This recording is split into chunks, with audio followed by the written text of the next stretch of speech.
Attention. ఇది 2026 సంవత్సరం.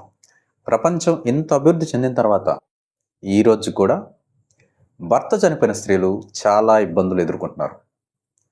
ఎక్కడో బయట నుంచి కాదు, సొంత వాళ్ళ నుంచే. అలాంటి ఒక ప్రాబ్లం చూద్దాం. భర్త చనిపోయిన తర్వాత అతను సంపాదించిన ఆస్తి భార్యకి, పిల్లలకి వస్తుంది. ఇది సాధారణంగా జరిగేదే. కానీ కొంతమంది అత్తమామలు ఏమనుకుంటారంటే, వాళ్ళ బిడ్డ చనిపోయాడు కాబట్టి ఆస్తి కోడలకి ఎందుకు వెళ్ళాలి అనుకుంటారు.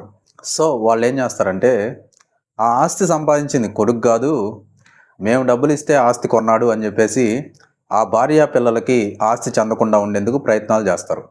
ఇలాంటి ప్రయత్నాలు అత్తమామలు చేసినప్పుడు భర్త చనిపోయి కష్టాల్లో ఉన్న ఆడవాళ్ళు కామ్గా అయిపోతారు. వాళ్ళకి ఏం చేయాలో తెలియదు. అత్తమామలు ఇలా చేస్తే వాళ్ళ మీద కేసు పెట్టచ్చని చాలామందికి తెలియదు. ఎస్, కేసు పెట్టచ్చు.